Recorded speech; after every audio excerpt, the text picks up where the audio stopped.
Di tahun 2022 ini, aku bertekad untuk bikin rencana baca tiap bulannya. Jadi di tiap awal bulan, aku bikin daftar buku-buku apa aja yang mau aku baca di bulan itu.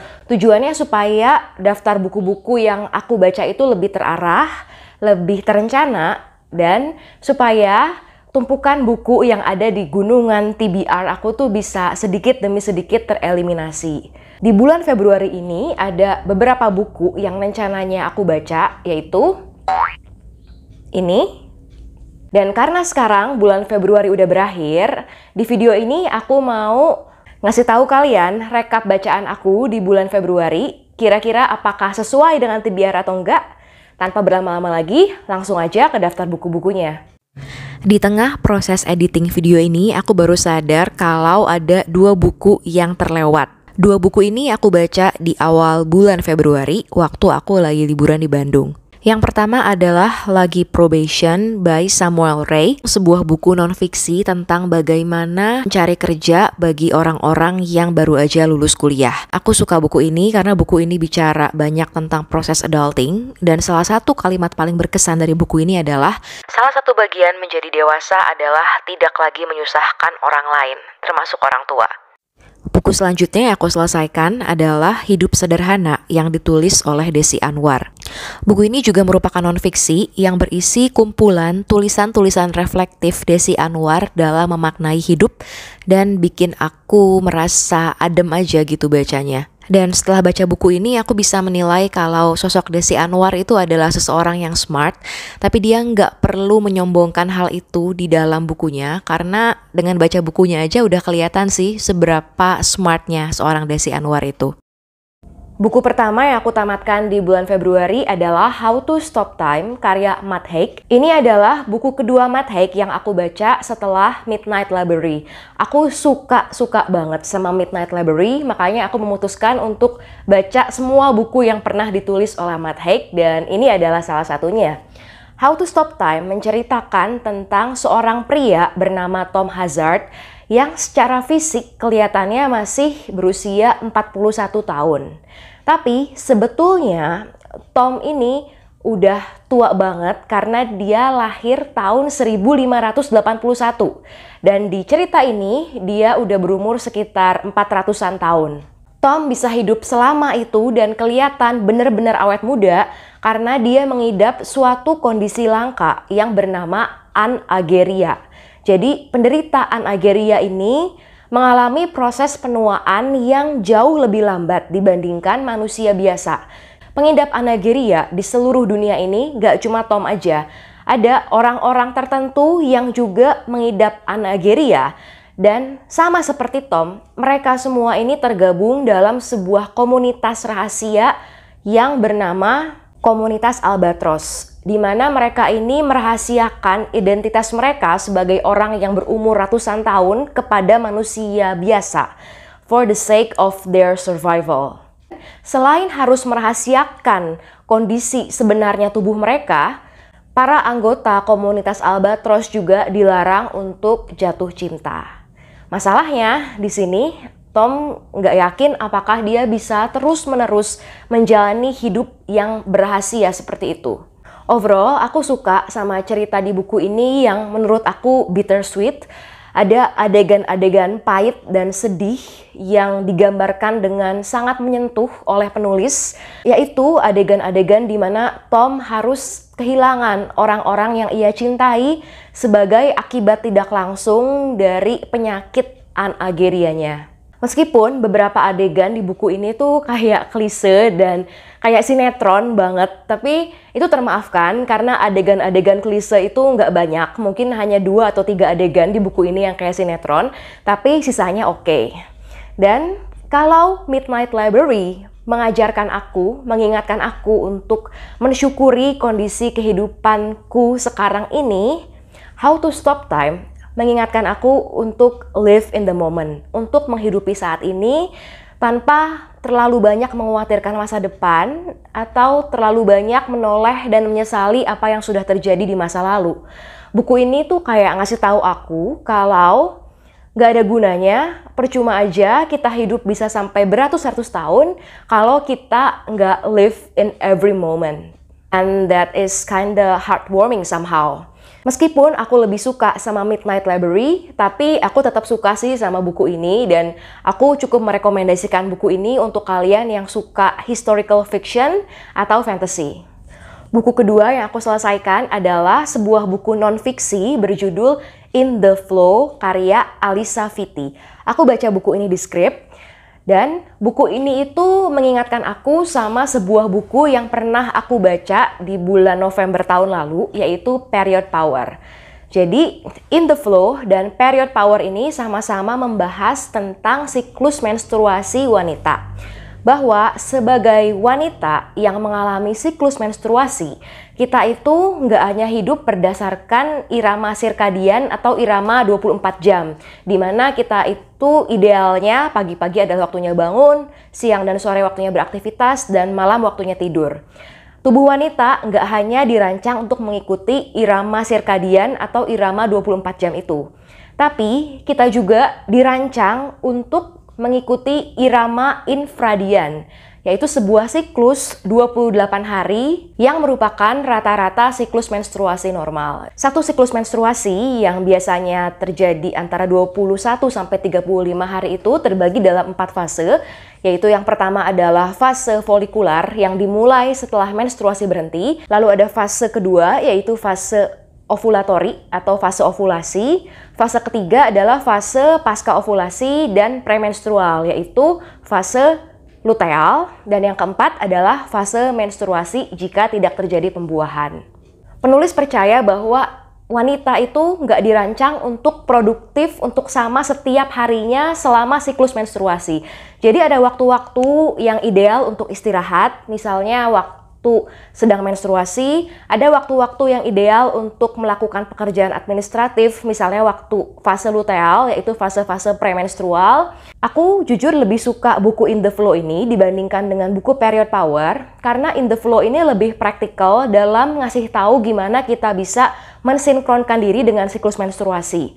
Ada bab yang membahas tentang makanan untuk setiap fase menstruasi, ada yang membahas tentang exercise, ada yang membahas tentang gimana cara memanage hubungan kita dengan pasangan dan dengan anak pada setiap fase dalam satu siklus menstruasi. Menurut aku ini buku yang cocok banget untuk dibaca sama semua wanita supaya kita bisa mengenali tubuh kita sendiri, bisa hidup lebih berkualitas setelah mensinkronkan hidup kita dengan siklus menstruasi kita. Buku ketiga yang aku selesaikan di bulan Februari adalah sebuah karya sastra Jepang klasik berjudul Dan Angin Pun Berembus, karya Tatsuo Hori. Buku ini pertama kali terbit di tahun 1938 dan menceritakan tentang seorang pria yang tidak dikasih tahu namanya, hanya dikenal dengan tokoh Aku. Dan si Aku ini menceritakan perjalanannya menemani sang tunangan yang bernama Setsuko yang sayangnya menderita penyakit tuberkulosis dan harus dirawat di sanatorium, semacam tempat rehabilitasi untuk orang-orang dengan tuberkulosis di masa itu. Karena di masa itu pengobatan untuk TB itu belum secanggih sekarang. Orang yang mengidap tuberkulosis di masa itu kemungkinan besar akan memburuk dan meninggal. Karena itu cerita ini benar-benar sedih dan menyayat hati, tapi sekaligus manis juga. Dan aku merekomendasikan buku ini kalau kalian suka romance. Aku menceritakan lebih banyak tentang buku ini di salah satu video aku yang aku rilis belum lama ini, yaitu rekomendasi buku-buku romance untuk menemani kalian. Nggak peduli kalian single atau double atau taken atau apapun status kalian. Lanjut, buku nomor 4, 5, 6, dan 7 yang aku selesaikan di bulan Februari adalah 4 buku ini, 4 komik Conan dari nomor 93, 94, 95, dan 96. Kayaknya aku udah nggak perlu cerita lebih banyak lagi ya, karena kalian semua harusnya udah tahu Conan itu menceritakan tentang apa. It's a really great detective series, dan aku benar-benar merekomendasikan Conan kepada kalian semua yang suka cerita detektif. Buku nomor 8 masih cerita detektif dari Jepang, berjudul Black Showman dan Pembunuhan di Kota Tak Bernama karya Keigo Higashino. Aku baca buku ini dalam rangka baca barengan sofa literasi yang diadakan oleh Kak Aya. Ini adalah buku ketiga Keigo Higashino yang aku baca setelah Salvation of a Saint dan Keajaiban Toko Kelontong Namiya. Black Showman menceritakan tentang sebuah pembunuhan di kota nggak bernama. Yang terbunuh di kota kecil itu adalah seorang mantan guru SMP yang bernama Eiichi Kamiyo. Dia ditemukan tewas di rumahnya sendiri, dan polisi kebingungan mencari siapa yang kira-kira membunuh Pak Guru yang baik hati itu. Cerita semakin seru ketika putrinya Pak Eiichi, yaitu Mayo Kamiyo, dan adiknya Eiichi, yaitu Takeshi, datang ke kota kecil itu untuk menyelidiki penyebab kematian Eiichi dan siapa yang telah membunuhnya. Menurut aku, karena buku ini itu menceritakan tentang penyelidikan kasus yang dilakukan oleh orang amatir, yaitu Takeshi dan Mayo, makanya kasusnya ini cukup sulit untuk dipecahkan.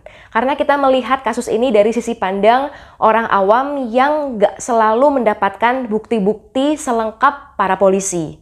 Tapi narasinya bagus banget, dan di buku ini tuh banyak banget tokoh-tokoh yang jadi tersangka pembunuhan. Jadi sepanjang baca, aku semakin dibuat bertanya-tanya, kira-kira dari sekian banyak tersangka yang ada, gimana caranya Takeshi yang amatiran ini bisa memecahkan kasus pembunuhan kakaknya. Terus yang menarik perhatian aku dari novel ini adalah sisi gelap adulting atau sisi gelap dunia orang dewasa. Karena sebagian besar tersangka pembunuh Eiichi adalah mantan-mantan muridnya yang datang lagi ke kota itu untuk reuni SMP sekitar 16 tahun setelah mereka lulus.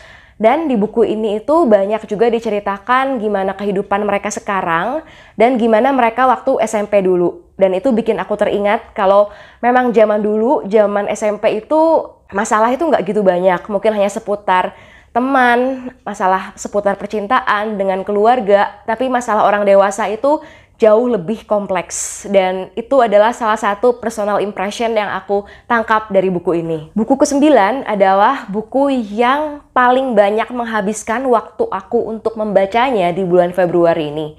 Bayangin aja, bulan Februari itu ada 28 hari, dan 17 hari diantaranya aku habiskan untuk membaca satu buku ini, yaitu Jane Eyre karya Charlotte Brontë. Buku ini adalah sebuah buku klasik yang terbit tahun 1847, dan aku baca buku ini dalam rangka baca barengan, dan akan ada diskusinya di awal bulan Maret ini bersama Kak Rachel, Nada, dan Opat. Selain itu, aku dari dulu penasaran sama novel klasik satu ini, karena novel ini itu muncul di dalam novel favorit aku waktu aku masih SMP dulu. Jane Eyre ini merupakan sebuah autobiografi fiksi yang menceritakan tentang kehidupan Jane dari dia kecil, dari dia usia sekitar 10 tahun, di mana dia ini seorang anak yatim piatu yang dibesarkan di rumah bibinya, tapi diperlakukan dengan tidak baik. Lalu Jane dikirim ke sebuah sekolah yang fasilitasnya itu sama sekali nggak layak untuk dia, karena sekolah itu merupakan sekolah amal yang biaya pendidikannya itu murah banget di masa itu. Sampai akhirnya ketika dewasa, Jane bekerja sebagai guru privat di rumah seorang bangsawan bernama Mr. Rochester.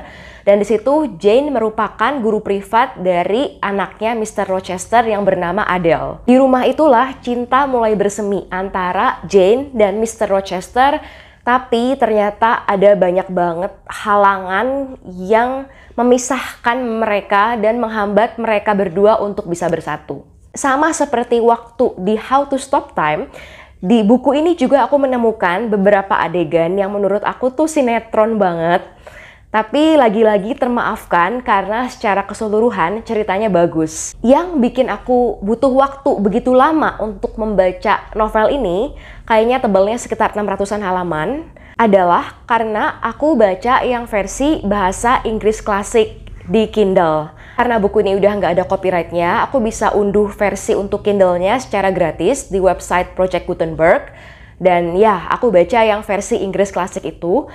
Dan ternyata ribet banget bahasanya. Kalimat percakapan dan narasinya itu panjang-panjang dan kadang tuh sulit dimengerti. Dan kadang juga bertele-tele sampai aku tuh bingung. Ini siapa yang lagi bicara? Ini lagi ngomongin apa? Dan maksud dari kalimat mereka itu apa? Tapi terlepas dari semua itu, somehow there's beauty inside those lengthy words. Jadi meskipun di awal sempat hampir nyerah mau give up untuk baca yang ini dan mau baca yang versi pendeknya aja, tapi akhirnya aku memilih untuk meneruskan. Dan ya aku suka sih sama detail-detail kalimat-kalimatnya itu, karena kalau aku baca yang versi pendeknya ada bagian-bagian yang dipangkas meskipun sebenarnya intinya itu sama. Menurut aku buku ini bisa menjadi bahan diskusi yang seru banget, dan aku akan cantumkan link diskusinya di description box. Buku nomor 10 yang aku baca adalah Princess in Waiting. Ini adalah buku yang aku pertama kali beli dan baca di tahun 2004, jadi waktu itu aku masih SMP. Dan ini adalah novel favorit aku waktu zaman itu yang bikin aku penasaran sama Jane Eyre.